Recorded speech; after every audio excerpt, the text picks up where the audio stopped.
चीज़ें चल रही थी। जो बच्चे सेल्फ स्टडी कर रहे हैं या केवल यूट्यूब के माध्यम से पढ़ रहे हैं या फिर हमारे साथ जो जुड़े हुए हैं, लास्ट मोमेंट पे कुछ ही दिन पहले आपको ये लगता है कि कोई एक ऐसा कंटेंट मिल जाए या कोई एक ऐसी प्लेलिस्ट मिल जाए जिस प्लेलिस्ट के माध्यम से आप लोगों की बहुत फास्ट ट्रैक आपकी तैयारी हो जाए, उसको आप फॉलो कर लें तो कंटेंट आपका पूरा कवर हो जाए, रिवाइज हो जाए और उससे कंटेंट आपको निकल भी आए। तो देखो अभी जो टारगेटेड एग्ज़ाम है इस समय जितने भी हैं, मैं आप लोगों के सभी एग्ज़ाम की मदद करना आज से प्रारंभ कर दूंगा, सभी की। पूरे दिन कल मैंने इसी पे काम किया है। आपका एक तो एग्ज़ाम है मई में बीपीएससी का, बिहार वाले जितने बच्चे हैं आप लोगों का 8 मई को एग्ज़ाम है, ठीक है, 67th बीपीएससी का। तो अब बहुत कम टाइम बचा है, बहुत कम टाइम है। आप में से तैयारी काफ़ी लोग कर भी रहे थे, बहुत सारे लोग क्रैश कोर्स से जुड़ के तैयारी कर रहे थे, कोई सेल्फ स्टडी कर रहा था, बहुत सारी चीज़ें। इसके लिए वीकली टारगेट भी मैंने आप लोगों को दिए थे। लेकिन अब जो है आप लोगों के लिए मैं एक मास्टर प्लेलिस्ट बना रहा हूँ, बन गई है प्लेलिस्ट, आज आप लोगों को मैं सौंप दूंगा उस प्लेलिस्ट को। मास्टर प्लेलिस्ट में आपको यहाँ पर लगभग 100+ वीडियोज़ मिलेंगे इस प्लेलिस्ट में, जिसमें से जो आपके जैसे इसमें जो सब्जेक्ट हैं, जो भी सब्जेक्ट हैं, जैसे बीपीएससी हो गया, अभी मैं एग्ज़ाम बताता हूँ कैसे इसको मैनेज करना है, ठीक है। दूसरा आपका एग्ज़ाम है अगला 5 जून को, ठीक है, 5 जून को। इसके बीच में अभी जैसे एमपीपीएससी का मेंस है आपका, यही 24 अप्रैल से, तो अब तो ज़्यादा समय नहीं बचा है ना। और आंसर राइटिंग आप लोग कर रहे थे जो मेरे साथ, तो मेंस में तकलीफ़ नहीं होगी क्योंकि लिखने का काम काफ़ी हो चुका है। इसके बाद अभी एमपीपीएससी का प्रीलिम्स भी आ गया आपका। तो 5 जून को आप लोगों का एक आईएएस का एग्ज़ाम है, आईएएस प्रीलिम्स 2022। इसके बाद आपका जस्ट 12 जून को फिर नेक्स्ट एग्ज़ाम है। रिसेंट जितने भी एग्ज़ाम हैं अभी यूपीपीएससी का है प्रीलिम्स एग्ज़ाम। फिर इसके बाद नेक्स्ट आपका एग्ज़ाम आ रहा है आपका 19 जून को है शायद, हाँ मे भी 19 जून को है। 19 जून को एमपीपीएससी का एग्ज़ाम है, एमपीपीएससी प्रीलिम्स एग्ज़ाम, ठीक है। ये तो आपके कुछ प्रीलिम्स एग्ज़ाम है जो हाल फिलहाल में होने हैं, ठीक है। आरएएस का मेंस था जो कि हो चुका है, मार्च में था आरएएस का मेंस। अब आरएएस का नेक्स्ट एग्ज़ाम कब आएगा अभी टेंटेटिव है डेट्स, उसको लेकर कुछ पता नहीं है। लेकिन आरएएस का नेक्स्ट प्रीलिम्स ही आएगा, इंटरव्यू है, इंटरव्यू के बाद प्रीलिम्स आएगा। तो आरएएस को लेकर के प्रीलिम्स के लिए हम एक पूरी प्लेलिस्ट बनाएंगे जिसमें जितने सब्जेक्ट हैं आपके प्रीलिम्स में जो पूछे जाते हैं। अब ये जितने एग्ज़ाम हैं आपके अभी जो हाल फिलहाल के, बीपीएससी के लिए प्लेलिस्ट में आज लॉन्च कर दूंगा शाम को आप लोगों के लिए। इसके बाद आईएएस के लिए एक डेडिकेटेड एक कंप्लीट प्लेलिस्ट होगी और इस प्लेलिस्ट का नाम मैंने मास्टर प्लेलिस्ट दिया है। आईएएस एग्जाम की मास्टर प्लेलिस्ट अलग होगी, बीपीएससी की अलग होगी, यूपीपीएससी की अलग होगी और एमपीपीएससी की अलग होगी। सबकी अलग अलग प्लेलिस्ट बनेगी। उस प्लेलिस्ट पे आपके प्रीलिम्स में वेटेज के हिसाब से मैंने वीडियोस सेट किए हैं जिसके तहत आपका फास्ट ट्रैक रिवीजन हो जाए, कंटेंट कवर हो जाए। जैसे मान ली बीपीएससी है तो यहाँ पे बिहार का वेटेज है तो बिहार के भी वीडियो रहेंगे, इसमें बिहार है, प्लस हिस्ट्री का वेटेज है, हिस्ट्री के वीडियो रहेंगे, प्लस साइंस का है तो साइंस पूरा रहेगा, मैथ है तो मैथ भी यहाँ पे रख देंगे, मैथ ताकि मैथ का भी रिवीजन आप कर लें। तो बिहार, हिस्ट्री, साइंस हो गया आपका और साथ में करंट अफेयर्स, ठीक है। ये 4-5 सब्जेक्ट मिला दे काफ़ी काम हो जाता है आपका, इनफ है ना। तो जो ज़्यादा वेटेज वाले सब्जेक्ट हैं उनको प्रायोरिटी ज़्यादा और कम वेटेज वालों को कम, मतलब दोनों तरीके की चीज़ें निकालेंगे, है ना। आईएएस का प्रीलिम्स एग्जाम है तो यहाँ पर जैसे पॉलिटी हो गया, इसमें भी देखो पॉलिटी भी हो जाएगा आपका, इकोनॉमी भी हो जाएगा, सारे सब्जेक्ट हैं आपके, ठीक है। इकोनॉमी हो जाएगा प्लस ज्योग्राफी हो जाएगा, सारे आपके यहाँ पे एक मास्टर प्लेलिस्ट में क्रिएट हो जाएगी। यहाँ पर भी पॉलिटी हो गया प्लस हिस्ट्री हो गया प्लस ज्योग्राफी हो गया प्लस इकोनॉमी हो गया, ऐसे करके जो है पूरा जितने भी सब्जेक्ट आईएएस के हैं, प्लस करंट हो गया आपका, ठीक है, प्लस एग्रीकल्चर से कुछ टॉप क्वेश्चंस हो गए या जो आपका। तो ये मतलब होलिस्टिक अप्रोच में एक मास्टर प्लेलिस्ट आपकी बीपीएससी की अलग बनेगी, आईएएस की अलग बनेगी, यूपीपीएससी की अलग बनेगी, एमपीपीएससी की अलग बनेगी और इस सारी प्लेलिस्ट के लिंक मैं आपको साझा कर दूंगा, शेयर कर दूंगा, ठीक है। आपका काम क्या होना चाहिए, एग्जाम के जस्ट पहले उस प्लेलिस्ट को पूरी फॉलो कर लीजिए, पूरी की पूरी कंप्लीट प्लेलिस्ट फॉलो कर लीजिए। दरअसल काम मैंने बहुत कर रखा है लेकिन अब मैं उसको थोड़ा सा सिस्टमेटिक करना चाहता हूं ताकि सभी एग्जाम से जुड़े हुए अभ्यर्थी जो है इसका अधिकतम बेनिफिट उठा पाएं। तो क्या हो जाएगा आप लोगों का कि उस प्लेलिस्ट का बेनिफिट आपको इतना अच्छा मिलेगा लास्ट मोमेंट पे रिवाइज भी हो जाएगा, कॉन्फिडेंस भी आ जाएगा। और इसमें करंट अफेयर्स सबके साथ इंक्लूडेड होगी। करंट अफेयर्स की क्लास शाम को एक तो लाइव में करवा रहा हूँ, बाद में उसका रिकॉर्डेड वीडियो भी आप लोग को उपलब्ध हो जा रहा है। तो इसमें करंट अफेयर्स के साथ जितने भी सब्जेक्ट प्रीलिम्स ओरिएंटेड हैं वो सारे यहाँ पर कवर आपके हो जाएंगे। यही काम कुछ मेंस वाले बच्चों के लिए भी किया जाएगा। मेंस की भी अलग अलग मैं प्लेलिस्ट यूट्यूब पे बना दूंगा, और ये लास्ट मोमेंट के लिए हैं जो बच्चे एग्जामिनेशन हॉल पे जा रहे हैं, उसमें लिखना कैसे है वहाँ पे, उसको लेकर कुछ स्पेशल वीडियोस भी मैं आप लोग को गाइड करूँगा। इसमें एक वीडियो आपको और मिलेगा, जैसे बीपीएससी है तो एग्ज़ाम वाला दिन आपका कैसा होना चाहिए उसका भी वीडियो आपको यहाँ पे मिल जाएगा। आईएएस है तो एग्ज़ाम वाला दिन कैसा होना चाहिए, उसको कैसे मेंटेन करना है उसका भी बन जाएगा। तो इस तरीके से आपका स्ट्रेटजिक जो है ये आपके पर्टिकुलर वीडियोज़ आज शाम से आपको प्लेलिस्ट उपलब्ध होंगी। पहली प्लेलिस्ट मैं लॉन्च करूंगा 67th बीपीएससी की, फिर आपको विद इन इसी वीक के अंदर आईएएस की भी मिल जाएगी, इसी वीक का मतलब संडे तक। ऐसे ही यूपीपीसीएस की भी मिल जाएगी, ऐसे ही आपको एमपीपीएससी प्रीलिम्स की मिल जाएगी, और इसमें सबके स्टेट स्पेशल इंक्लूड होंगे। एमपी में तो एमपी का स्टेट स्पेशल मिल जाएगा, इसमें है तो इसका स्टेट स्पेशल मिल जाएगा। और ये प्लेलिस्ट धीरे धीरे बढ़ती भी रहेंगी, इनका आकार भी बढ़ता रहेगा। ज़्यादातर मतलब मैक्सिमम बता रहा हूँ 100, थोड़ा सा 100 के आसपास, 100 ज़्यादा मान लो कि 150 हो सकते हैं, पर इससे ज़्यादा नहीं। 100 से 150 से ज़्यादा वीडियोस नहीं मिलेंगे। लास्ट मोमेंट पे कर लोगे, सारे सब्जेक्ट आपके यहाँ से कवर हो जाएंगे। तो ये आप लोगों के लिए जो है मेरे द्वारा किया जाने वाला प्रयास है, और इस प्रयास से आप सम्मिलित होंगे। क्योंकि क्या होता है कि इधर उधर भटक करके फिर आपको लगता है कि क्या करूं क्या ना करूं, मुझे समझ में नहीं आ रहा। उस समस्या का सल्यूशन मैं आप लोगों के कल पूरे दिन में लगा था इसी काम पे, आज और अभी इस पे काम करना है मुझे, और इसके बाद शाम तक आप लोगों को प्रेषित कर देना है। सही रहेगा सभी के लिए, एक बार मुझे बता दें, सबके लिए बेहतर रहेगा। और ये काम मैं आप लोगों का, जो कि एक बार प्लेलिस्ट बन जाएगी तो उसको अपडेट ही करते रहना है, तो प्रॉपर अपडेट रहेगी। तो ये काम आप सभी के लिए अब कर रहे हैं, और निश्चित तौर पे सब कुछ कवर हो जाएगा उस प्लेलिस्ट से, इतना मैं गारंटेड कहता हूँ। जब प्लेलिस्ट लॉन्च करूँगा तो उस प्लेलिस्ट में मैं आपको सब्जेक्ट दिखाता जाऊँगा कि देखो आपका हिस्ट्री का सेक्शन है इतने से कवर हो जाएगा, आप करके देख लो। आपका पॉलिटी का सेक्शन है इससे कवर हो जाएगा, करके देख लो। ये इकोनॉमी का सेक्शन है इतना कर लो, कवर हो जाएगा। तो एक तो लोड भी ज़्यादा नहीं रहेगा आपको, और ज़्यादा लोड नहीं होने के साथ साथ आपकी परफॉर्मेंस बहुत अच्छी हो जाएगी। तो ये एक बहुत बेस्ट तरीका होगा कि आपको पता है कि भाई मुझे इतने वीडियोस देखने हैं, इतने टाइम में कवर करने हैं, और इस हिसाब से लेकर के चलना है।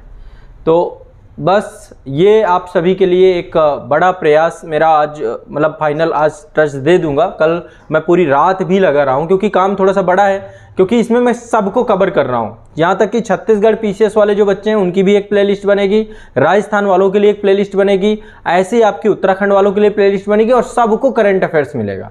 तो करंट अफेयर्स रेगुलरली आपको मिलने लग जाएगा, आंसर राइटिंग आप यहाँ पे रेगुलरली करते रहेंगे सभी लोग, और ऐसे ही आपको जीएस की प्लेलिस्ट मिल जाएगी। तो जो बच्चे जिनके पास शुल्क नहीं है, देखो जो फीस नहीं दे सकते, सेल्फ स्टडी कर रहे हैं, मिसगाइड हैं, उन सभी के लिए ये प्रयास है बड़ा मेरा। और या फिर जो बच्चे कहीं पे पढ़ रहे हैं, किसी भी संस्था में पढ़ रहे हैं, कहीं पढ़ रहे हैं, लास्ट मोमेंट पे उन्हें लगता है, क्योंकि अंतिम मोमेंट के लिए सब आपके ऊपर छोड़ देते हैं कि आप अपना खुद कर लो, है ना, वो चीज़ का जो है समाधान मैं कर लूँगा, और आपको लास्ट मोमेंट तक आपकी पूरी जितनी भी तैयारी है वो करवाता रहूँगा। तो सच बता रहा हूँ कि आपको बहुत फ़ायदा होगा, इतना मज़ा आ जाएगा, आपको लगेगा कि हाँ भाई ठीक है, अंतिम मोमेंट में मैं चीज़ें कर रहा हूँ। साथ में खुद से भी कुछ करना है, सेल्फ स्टडी के एक बुक भी बता दूंगा कि भाई ये वाली बुक भी साथ में पढ़ लेना, है ना। ये आप प्लेलिस्ट शुरू कर रहे हो, लेकिन प्लेलिस्ट के साथ मैं चाहता हूं कि एक पर्टिकुलर बुक आप ये भी लेकर चलो, तो उससे क्या होगा, होलिस्टिक अप्रोच में चीज़ें आ जाएंगी। प्लेलिस्ट प्लस एक बुक, प्लेलिस्ट प्लस एक बुक, ये चीज़ मैं आप लोगों के लिए करने चाह रहा हूं। और इसमें देखो आप लोगों का सहयोग बहुत ज़रूरी है। जब तक आप उसे फॉलो नहीं करोगे, फीडबैक नहीं दोगे, दोनों चीज़ें होंगी। फॉलो करोगे, पहले 1-2 दिन फॉलो करो, अच्छा लगेगा तो फिर फीडबैक दो कि इसको और बेटर बनाना है तो और बेटर बनाया जाए, कैसे करना है। तो इसका नाम मैंने जो रखा है आपका, पहले सब्जेक्ट का कोर्स का जो आपका एग्जाम है, एग्जाम का नाम रहेगा पर्टिकुलर एग्जाम, फिर इसके बाद जो है आपका मास्टर प्लेलिस्ट, है ना, master revision with master playlist करके नाम आपको मिलेगा। तो ये आपको आज शाम को लॉन्च होनी चालू हो जाएंगी। पहले बीपीएससी की लॉन्च करेंगे, फिर आईएएस, फिर यूपीपीएससी, एमपीपीएससी, और फिर आपके जितने भी अदर एग्जाम है। यूकेपीएससी का मेरे ख्याल से जो है प्रीलिम्स हो गया है, मेंस है, आरएएस का मेंस हो गया है, इंटरव्यू होगा, नेक्स्ट प्रीलिम्स आएगा। इसके बाद जो है 66 बीपीएससी का मेंस का रिजल्ट आ गया है, उसका इंटरव्यू होगा। 67 का प्रीलिम्स चल रहा है, इसके बाद यूपीएससी में भी आपका जो है ये वाला फाइनल अभी इंटरव्यू चल रहे थे, तो अब रिजल्ट आने वाला है यूपीएससी का। एक मोटिवेशन आप लोगों को बड़ा, अभी इंटरव्यू चल ही रहे हैं, ठीक है। तो इंटरव्यू लेवल में भी मैंने 1-2 वीडियोस बनाए हैं आप लोगों के कि इंटरव्यू को कैसे आपको हैंडल करना है, फर्स्ट डे से कैसे आपको अपने हैबिट, अपने बिहेवियर, इन चीज़ों पे काम करना है, ताकि ऐसा ना रहे कि वहाँ पे आप जो है एक तरीके से नेचुरली आपके अंदर, कुदरती आपके अंदर चीज़ें होनी चाहिए, जैसे जेन्युइननेस आपको चाहिए इस एग्जाम के लिए, वो चीज़ अंदर से रहे, बनावटी नहीं होना चाहिए कुछ भी चीज़। ये चीज़ बहुत ज़रूरी होती है। यदि कोई भी चीज़ आप बोल रहे हैं ना, तो वो आपके अंदर इनबिल्डेड रहे, है ना। ये इथिक्स और नैतिकता पढ़ने भर की बात नहीं है, इसको अपने आचरण में लाने की बात है, और यही आपका जो है सबसे बड़ी बात होती है। वो चीज़ें भी मैंने इंटरव्यू के कुछ सेशंस आप लोगों के साथ डिस्कस करूंगा, और कुछ जो ऐसे लोग हैं जो इंटरव्यू में ऑलरेडी जो है काफ़ी लंबे उनके एक्सपीरियंसेस रहे हैं, उनको भी मैं साथ में पैनल के साथ जोड़ूंगा। तो एक काम हम ये भी चालू करेंगे, खासकर ज़्यादा नहीं, 5-6 एपिसोड ही मैं आपको दूंगा, जिसमें जो इंटरव्यू में पूछे जाने वाले कुछ क्वेश्चंस हैं उनको कैसे आपको वहाँ पे हैंडल करना है, कैसे आप जाएंगे तो वहाँ पर जो है बोर्ड के सामने अपने आप को रिप्रेजेंट करना है। तो वो सारी चीज़ें जो है कुछ सेशंस में आपके इस तरीके के लूँगा, जिससे आपको बहुत कुछ सीखने को मिलेगा। तो हम देखो मेंस का काम हम यहाँ पे कर रहे हैं, लिखना सीखे की क्लास हमारा काम कर रही है, ऐसा ही हम प्रीलिम्स को लेकर के, अब ये मास्टर प्लेलिस्ट बन जाएगी तो आप लोग का काम आसान हो जाएगा प्रीलिम्स को लेकर के, क्योंकि प्रीलिम्स के लिए मैंने बहुत काम किया है, और वो काम इतना अच्छा है कि पीटी के पहले अपने आप में रामबाण है। आप यदि उतना कंटेंट करके चले जाएं, जो कि बड़ा मुश्किल है कि आप वो चीज़ें नहीं हो पाती हैं, लेकिन मैं आपको उतना करवा दूंगा। इतने मेरे 8 मास्टर वीडियो यदि देख लो पीछे के करंट अफेयर्स के, मैं आपको लिख के दे रहा हूँ, आपके बाहर एक सिंगल करंट अफेयर्स नहीं आएगा। पर चूंकि बच्चे हौच पौच में होते हैं, 50 जगह आप कंटेंट ढूंढ रहे होते हो, इधर नहीं मिल रहा, उधर नहीं मिल रहा, तो आपको एग्जाम हॉल में हर चीज़ दिख जाएगी, क्योंकि मैं कुछ छोड़ता ही नहीं हूँ। मैं जो भी कराता हूँ बहुत डिटेल से कराता हूँ, है ना। जो चीज़ बचती है फिर उसको नेक्स्ट में कवर कर देता हूँ। तो जब इस मानसिकता के साथ मैं काम कर रहा हूँ, तो क्यों ना आप भी उसी मानसिकता को आप तक संप्रेषित किया जाए, प्रेषित किया जाए। तो हर एक एग्जाम की प्लेलिस्ट, जितने भी बच्चे हमारे साथ आईएएस और पीसीएस एग्जाम के लिए जुड़े हुए हैं, चाहे आप कहीं भी कैसे भी पढ़ रहे हैं, कोई भी तकलीफ की जरूरत नहीं है, आपका 100% कार्य जो है यहाँ से हो जाएगा। इसका मैं आप लोगों को 100% आशान्वित करता हूँ। आपको किसी तरीके का कोई तनाव की जरूरत अब नहीं पड़ेगी, ठीक है। धीरे धीरे मैं प्लेलिस्ट को और बेहतर करता जाऊंगा, उसमें नए कंटेंट, नए वीडियोस, उसको सिस्टमेटिक, वो एक बार बन जाएगी तो फिर हमेशा के लिए आप लोगों के लिए हो जाएगी। बस उसमें अपग्रेडेशन की बात रहेगी, तो वो अपग्रेड हम समय के साथ करते रहेंगे। हमें लगेगा कि कुछ वीडियोस और हमें जोड़ देने चाहिए, तो मैं और जोड़ दूंगा। तो ये आप लोगों के लिए एक बेहतर कार्य मैं करके देना प्रारंभ कर रहा हूँ, और आप सबके लिए प्रीलिम्स के लिए अपने आप में एक, जब आपका पीटी का एग्जाम होगा और क्वेश्चन पेपर आएगा, मैं उस प्लेलिस्ट से दिखाऊंगा आपको। अभी तक भी जब भी प्रीलिम्स हुआ है, मैं आपके सामने आके खड़ा होता हूं और दिखाता हूं कि देखो जो बुक्स में पढ़ रहे हो आप, उससे चीज़ें आ रही हैं, है ना। तो पीटी बहुत बड़ा गेम नहीं है, निकाला जा सकता है, पहले प्रयास में निकाल सकते हो आप, और यदि अभी तक आपने कई बार प्रयास किया, प्रीलिम्स नहीं निकला, तो भी आप उसको फॉलो कर सकते हो, ठीक है। तो इसको लेकर एक काम आपका होगा।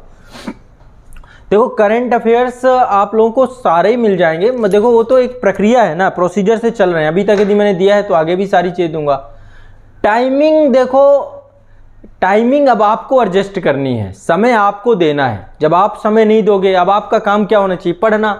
यदि कोई आपको बता रहा है कि इतना पढ़िए, और बताने भर से बात नहीं है, उसको पढ़ने के बाद आपको चीज़ें समझ में आ रही हैं, आपको लग रहा है कि हाँ ठीक है, मेरे लिए ये सही है, मुझे समझ में आ रही चीज़ें, फिर खत्म बात। फिर तो बस आपको काम करना है, उतना समय देना है, डिस्ट्रैक्शन से बचना है, बस ये बहुत बड़ी बात है। तो उस डायरेक्शन पे आप लोग चीज़ें चलिएगा। पार्ट 1 वाले बिल्कुल पढ़ सकते हैं, करंट अफेयर्स सबको पढ़ना चाहिए, है ना। चाहे आप पार्ट 1 में है, पार्ट 2 में है, पार्ट 3 में है। करंट अफेयर्स तो एक जनरल अवेयरनेस है ना, आपको डेली का न्यूज़पेपर पढ़ना है, वैसे करंट अफेयर्स है, बिल्कुल पढ़ना चाहिए। लेकिन ज़्यादा फोकस आप अपने, ऐसा नहीं कि पूरे दिन आप करंट ही पढ़ रहे हैं, ज़्यादा फोकस आप जीएस को दीजिए। पहले जीएस सही करिए, स्टैटिक सेक्शन अच्छा होगा तो फिर करंट आपका अपडेट हो जाएगा। अजय सिंह जी, देखो आंसर कॉपी जमा करने के लिए आज देखो अभी आपका क्वेश्चन मैं आप लोगों को दे रहा हूं। आज मैं इथिक्स का क्वेश्चन आप लोगों के साथ रखूंगा, ठीक है, क्लियर है।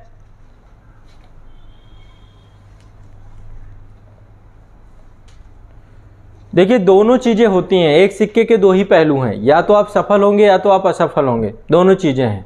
और अब एग्जाम बहुत तेजी से चेंज हो रहे हैं पैटर्न। जैसे इस बार का सीजीपीएससी का एग्जाम सब देखे, सब सरप्राइज हो गए। मैंने भी पेपर देखा था, और जैसे पिछले साल का पेपर था, जो हमारी एक उम्मीदें होती हैं कि भाई चलो ट्रेडिशनल चल रहा है, लेकिन आयोग बहुत तेजी से अपने आप को बदल रहे हैं, सभी आयोग बदल रहे हैं।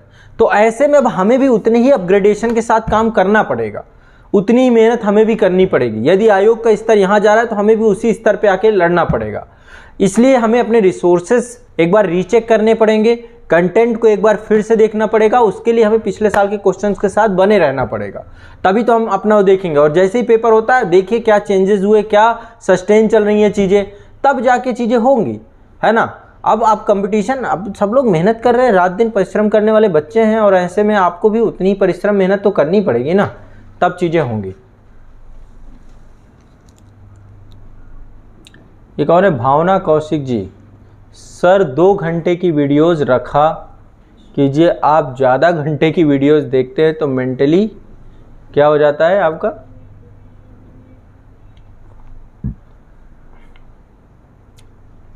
देखो आप 2-2 घंटे में अपने समय को बांट लीजिए, है ना, और उसके बाद फिर आगे पढ़िए। थोड़ा सा कुछ क्लासेस हैं जो उनका, क्योंकि ऐसा उनका पैटर्न ही है, वो मजबूरी है कि उतना करना पड़ेगा ना, ठीक है। आप 2 घंटे बाद थोड़ा सा रिलैक्स कर लीजिए। एक पोमोडोरो टेक्निक होती है, आप लोग जानते हैं पोमोडोरो टेक्निक क्या है? पोमोडोरो टेक्निक कई सारे एप्लीकेशन आपको गूगल प्ले स्टोर पे मिल जाएंगे, या बहुत सारे वीडियोस पड़े हुए हैं यूट्यूब में।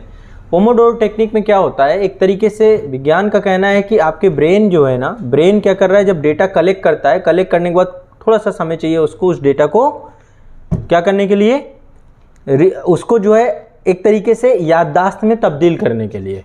तो आप क्या करते हैं उसके, अब जब आप पढ़ रहे होते हैं, ब्रेन में जब उतना डेटा आ जाता है, अब किसी का सबका अलग अलग टाइमिंग हो सकता है, कुछ आधे घंटे में, कुछ को 40 मिनट, कुछ को 45 मिनट, उसके बाद ब्रेन भटकने लगता है। आप देखते हैं ना, मन इधर उधर भटकने लगता है, 40-45 मिनट पढ़ोगे मन भटकने लगेगा।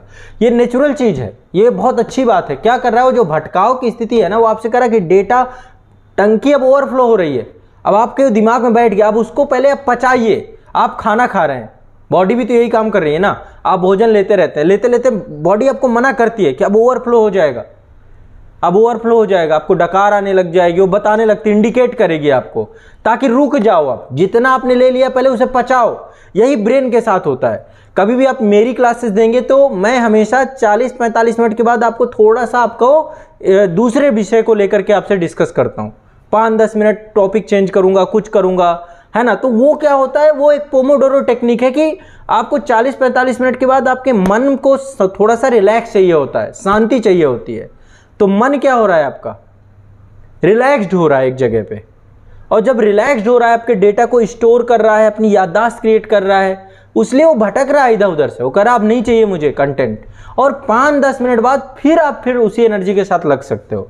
तो 45 मिनट तक पढ़िए, 5 मिनट 10 मिनट का ब्रेक लीजिए। अब ब्रेक के बाद ये नहीं कि मूवी देखने लग गए कि चलो मेरा 10 मिनट का ब्रेक है, 2 घंटे की मूवी लगा ली, मैं 10-10 मिनट करके देख लूँगा, पॉसिबल नहीं है। फिर 2 घंटे की मूवी में पता नहीं कहाँ पे आपको रस आ जाए, फिर आपको लगेगा कि रुक जाओ, पहले अगला सेशन 45 मिनट का इसी में इन्वेस्ट कर देते हैं। उस चीज़ से बचना है। तो पोमोडोरो टेक्निक ये कहती है कि आप पढ़िए, पढ़ने के बाद ब्रेक लीजिए, फिर पढ़िए, फिर पढ़ने के बाद ब्रेक लीजिए, फिर पढ़िए, पढ़ने के बाद ब्रेक लीजिए। संघर्ष विराम संघर्ष की नीति है ये, समझ रहे हैं ना। आपको पढ़ना है, फिर ब्रेक लेना है, पढ़ना है, फिर ब्रेक लेना है रेगुलरली। और जब ब्रेक लीजिए ना, उसमें कुछ ऐसी एक्टिविटी करिए जिससे ब्रेन का लेना देना ना हो, ज़्यादा बॉडी का लेना देना हो। ब्रेन का काम मत करिए उसके बाद। बॉडी का लेना देना मतलब आप कुछ एक्सरसाइज कर लीजिए, पेट का काम हो, मतलब पेट को दे दीजिए, कुछ खा लीजिए, कुछ पी लीजिए। अब खाने का मतलब ये नहीं है कि फिर ऐसा कुछ खाए कि फिर उसके बाद झमाझम नींद आने लग गई, बोला डर कौन अगला 45 मिनट खराब करे, एक पावर नैप ले लेता हूँ, ये नहीं। हल्का फुल्का लिक्विड कुछ भी ले सकते हैं, पानी पी लो, कॉफ़ी चाय यदि आपकी आदत बन गई हो तो भी ले सकते हो, लेकिन मैं मना करता हूँ कॉफ़ी चाय से ज़्यादा बचना चाहिए स्टूडेंट्स को। कुछ लोग हैं जो नशे में बदल गए हैं, लोग जो है, ये देखो ये सच्चाई है कि हमारे बहुत सारे युवा हैं जो सिगरेट पीने लग जाते हैं कि चलो कोई नहीं, पढ़ते पढ़ते थोड़ा सा चलो जॉइंट मार ले। ये चीज़ों से बचना है, ये चीज़ों से, मतलब ऐसा नहीं नशे से कुछ हो जाएगा, कोई फ़ायदा नहीं है। वो आपको आज लग रहा है, आज लगने के बाद फिर वैसे भी नेचर में इतना पॉल्यूशन है, सिगरेट पीने की जरूरत ही नहीं। यदि आप सिगरेट नहीं पीते तो 12-13 सिगरेट तो वैसे भी अंदर जा रही हैं आपके, है ना। लेकिन वो चीज़ आपको फिर ब्लॉक कर देगी, लॉन्ग टर्म आपको नहीं चलने देगी। तो बेटर क्या होता है कि उस टाइम पीरियड को थोड़ा रिलैक्स होने के लिए दीजिए। जैसे म्यूजिक सुन लीजिए, बहुत बेस्ट चीज़ है, म्यूजिक सुन लीजिए। कुछ कॉमेडी वगैरह उस टाइप में आपको पसंद हो कि जिससे दिमाग खुश हो जाए, हैप्पी हो जाए, मन में डोपामाइन बहने लग जाए थोड़ा सा, है ना। तो थोड़ा सा उस तरीके की चीज़ें देख सुन लीजिए, कोई भी चीज़ हो सकती है, पर ये नहीं कि वो 2 घंटे 4 घंटे का शो हो। जैसे कि मैं आपको बताता हूँ, रेड एफएम में आरजे नवेद आते हैं, है ना, वो बड़े कॉमेडी टाइप में बहुत छोटे छोटे उनके एपिसोड होते हैं, बहुत बढ़िया चीज़ है। 93.5 में वो क्या नाम है, रौनक, बहुत बढ़िया, वो भी बहुत अच्छे जो है जोक्स वगैरह रहते हैं। तो इस तरीके की छोटी छोटी चीज़ें कि दिमाग को आपको थोड़ा सा किया ख़त्म, बात देखने के बाद फिर चलो अब फिर लग गए, क्योंकि पूरे दिन करना है। तो पोमोडोरो टेक्निक से थकोगे भी नहीं, याददाश्त भी अच्छी रहेगी और आप लंबा पढ़ लोगे। क्लियर है? तो अब जैसे मुकुल सोनी जी कह रहे हैं मैं गेम खेलता हूँ, गेम भी अच्छी चीज़ है, ऐसा नहीं है, बट गेम के लती नहीं बनना। गेम भी थोड़ा सा कि चलो ठीक है इंजॉय कर लिया, ठीक है। तो इंजॉयमेंट बीच में फिर 3-4 पोमोडोरो टेक्निक में पढ़ाई की, 45 मिनट पढ़ा, फिर रेस्ट, फिर पढ़ा, फिर रेस्ट, फिर पढ़ा, फिर रेस्ट। जैसे ही मन भटके, समझो वो अपने आप को थोड़ा सा जगह चाह रहा है। किसी का 40 मिनट भी हो सकता है, किसी का 30 मिनट भी हो सकता है, किसी का 25 मिनट में ही ब्रेन भटकने लग सकता है। ये अपनी अपनी कैपेसिटी के ऊपर होता है, कोई फिक्स नहीं है कि सबका 45 मिनट। ये आपका फोकस के ऊपर है, ठीक है। धीरे धीरे धीरे धीरे अवधि बढ़ती रहती है कि आप घंटे 2 घंटे भी पढ़ लेते हो, मन नहीं भटकता है। फिर इसके बाद जो है आपको बीच में लॉन्ग ब्रेक लेना होता है, जिसे लंच कहते हैं। लंच किया आपने, 1 घंटे का ब्रेक ले लिया, उसमें बढ़िया से खाना खाया, पानी पिया, सारी चीज़ें की। और स्टूडेंट लाइफ में बहुत ज़्यादा तली भुंजी चीज़ें मत खाइए, जिसमें ऑयल हो, ऑयली चीज़ें मत खाइए। ऑयली चीज़ें एक तो पचती नहीं है जल्दी बॉडी में जाने के बाद, और वो फिर पूरे दिन आपको उलझन बना के रखते हैं। आपको खाना कैसे चाहिए, बिल्कुल नेचुरल चीज़ें खाइए। इतने सलाद मिलते हैं, इतने प्रकार के, कितने बढ़िया चीज़ है। अभी समय गन्ना आ रहा है, जूस पी जाओ, सीजनल चीज़ है ना। तो कहने का मतलब है कि कुछ ऐसी चीज़ खाओ कि जो अभी सीजन में आ रहा हो, है ना। वाटरमेलन आता है, बढ़िया ले लो, तरबूज ले लो, खरबूजा ले लो, इस तरीके की चीज़ें। ककड़ी आती है बढ़िया, खीरा आता है बढ़िया, कट करो खा जाओ। नेचर ने उस तरीके से बनाया है ना चीज़ों को, तो इससे कह रहे मन हल्का रहेगा। फ्रूट्स टाइप में चीज़ें जो है, लिक्विड टाइप में चीज़ें जो हैं, इस तरीके की चीज़ें लो। पता चला कि खा रहे हैं आप बढ़िया ऑयली कुछ मिल रहा है उस तरीके का, वो क्या करेगा, लॉन्ग टर्म नहीं लेके चलेगा।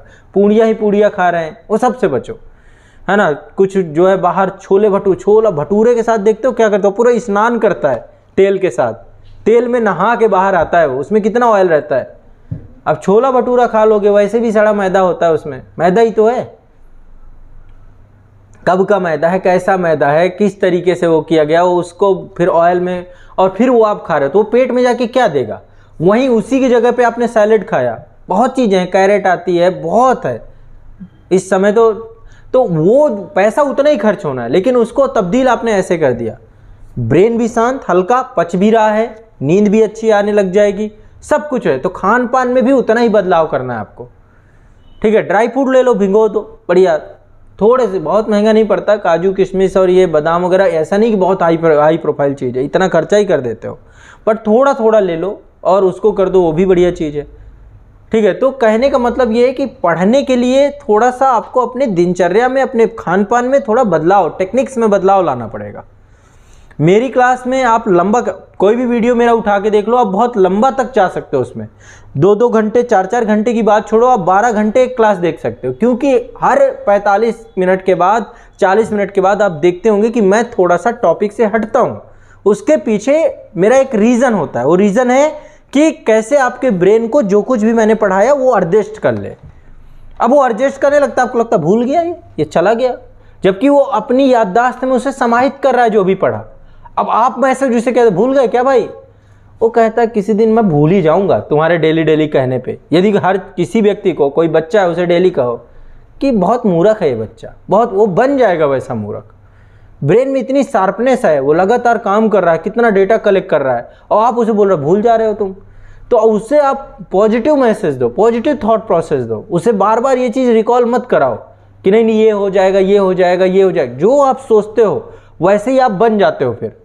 इसलिए अपने आप को दीनहीन कि मुझे कुछ याद नहीं होता, मैं ये हूँ, मैं वो हूँ, इस तरीके से बचो।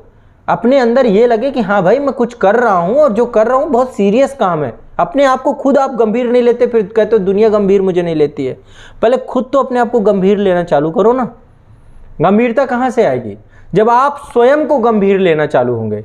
आप खुद को ही नहीं ले रहे और आप दुनिया से मांग रहे हैं कि भाई ये मुझे सीरियस नहीं ले रहा, तो फिर कौन आपको सीरियस लेगा। तो पहले खुद को आप लीजिए, आपको अपना महत्व, अच्छा अपना खुद रिस्पेक्ट करना आप सीख ले, जब आप खुद का करने सीख लेंगे फिर दुनिया आपको देती है नहीं देती तो भी कोई फर्क नहीं पड़ता। समझ रहे हो मेरी कुछ बातें? बहुत ज़रूरी चीज़ें हैं जिन चीज़ों में आप उलझे रहते हो, परेशान रहते हो, तो ये आपको थोड़ा सा ध्यान में रखना है।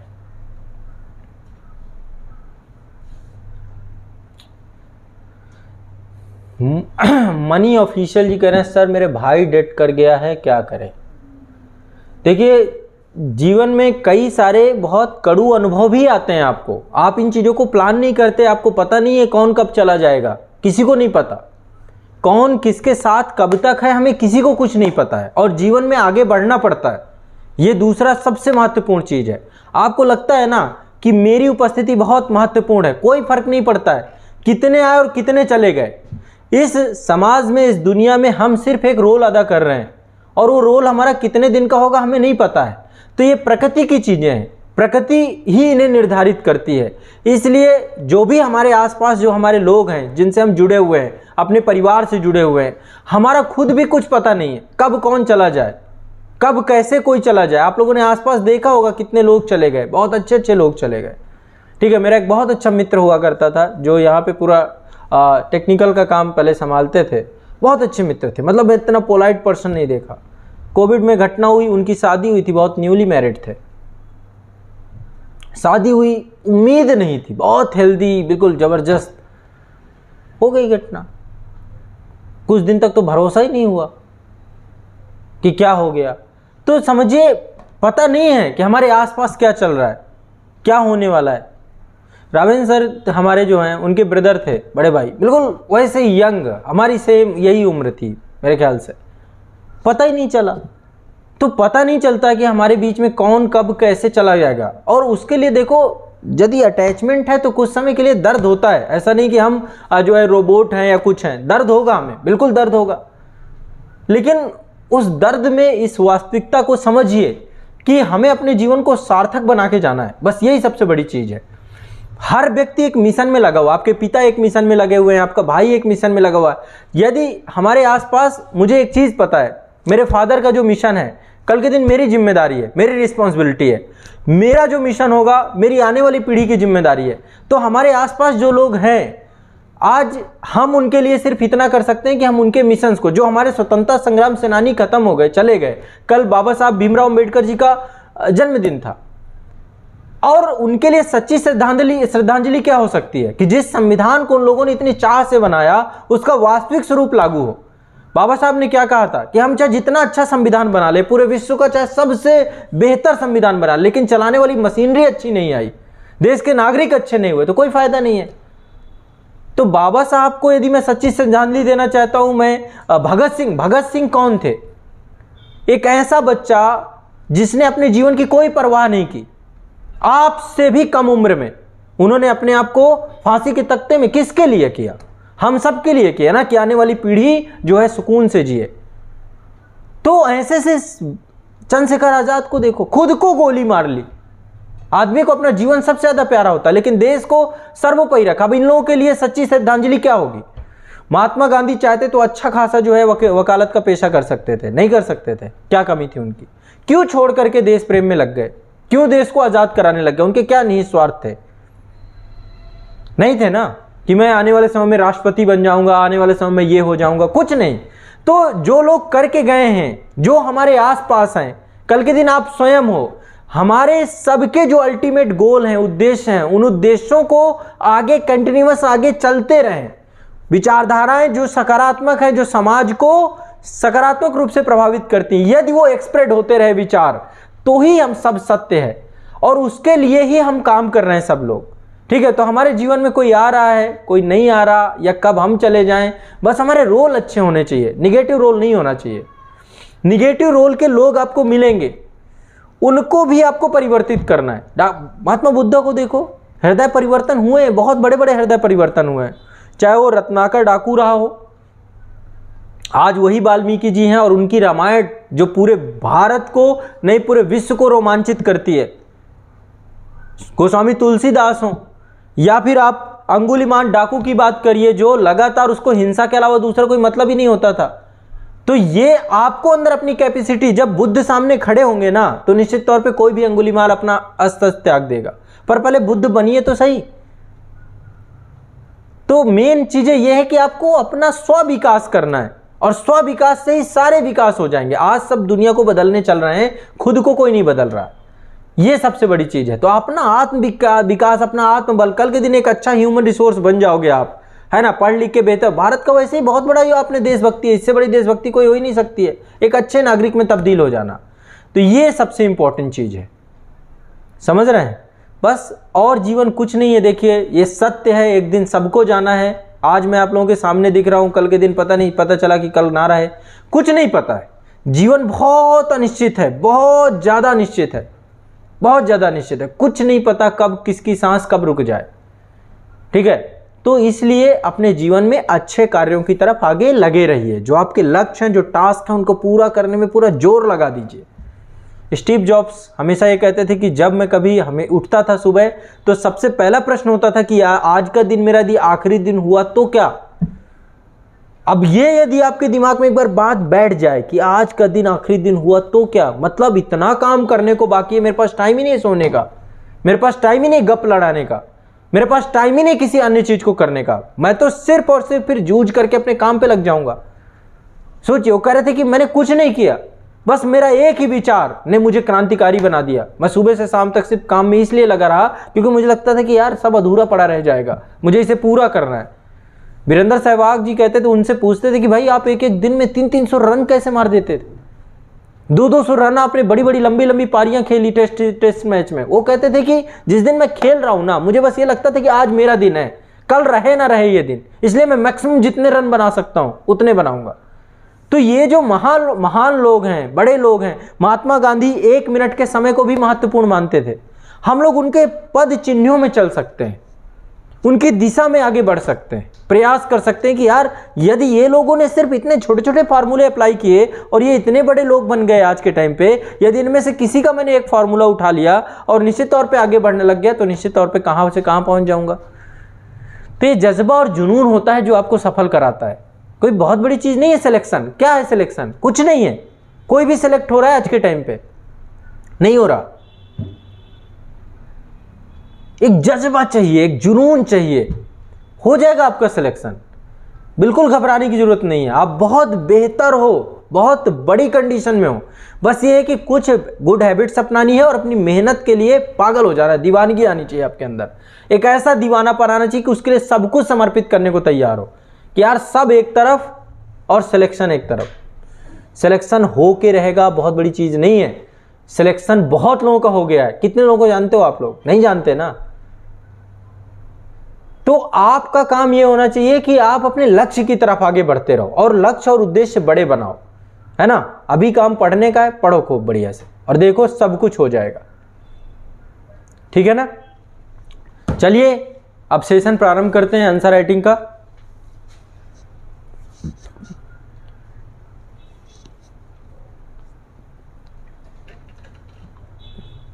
चलिए स्टार्ट करते हैं, ठीक है। अब सब लोग पेन कागज निकाल लेंगे, जितने भी छात्र हैं मेरे साथ सभी लोग पेन कागज निकाल लीजिए और आप लोग लिखना चालू करिए।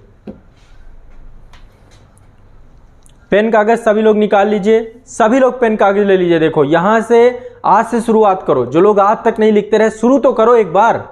मैं आप लोगों की उंगली पकड़ के आपके लक्ष्य तक ले चलूंगा आपको, लेकिन एक बार स्टार्ट करो। मेरी बात मान लो। जो लोग नहीं लिख रहे हैं कोशिश करो, आएंगे विचार, दिमाग में विचार ऑलरेडी हैं। जब प्रयास चालू कर दोगे, एग्जाम हॉल के दिन जाकर वहां पे नहीं लिखना है, आज से लिखना चालू करना है, अभी से लिखना चालू करना है। कल से नहीं करना, अभी से। कल कभी नहीं आया, किसी का कल नहीं आया, इसलिए लिखना स्टार्ट करिए। मेरा ये आप लोगों से सबसे आग्रह है, मान जाइए मेरी बात। जितना लिखेंगे सफलता के करीब पहुंचेंगे। आईएएस और पीसीएस एग्जाम का मूल मंत्र प्रारंभिक परीक्षा नहीं है, मुख्य परीक्षा है। जिस दिन रिजल्ट आएगा प्रारंभिक परीक्षा का, मुख्य परीक्षा में आप मुझे बहुत आशीष दोगे कि कम से कम किसी ने आकर के जबरदस्ती आपको लिखवाया है। इसलिए बस लिखो, डरो मत। आ रहा है नहीं आ रहा, किसको आ रहा है? आ जाएगा, पढ़ के आ जाएगा, लेकिन प्रयास तो करो कुछ भी लिखने का। जो आ रहा है वो भी लिखिएगा। तो बस एक चीज बस दिमाग में बैठा लीजिए आप लोगों से कि आप लोग जो भी मैं आपको निर्देश देता हूं उनको आपको फॉलो करना है, ठीक है। और ये निर्देश आपकी सफलता के माइलस्टोन क्रिएट होंगे, ये मेरा आप लोगों से वादा है। ठीक, चलिए प्रारंभ करते हैं। क्वेश्चन आज आपका आपके सामने है, सभी लोग पहले क्वेश्चन लिखेंगे।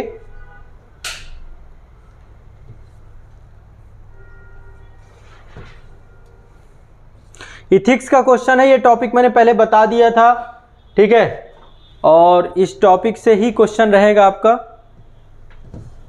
क्या था क्वेश्चन आपका, टॉपिक क्या था, वस्तुनिष्ठता। हाँ, ये है आपका क्वेश्चन।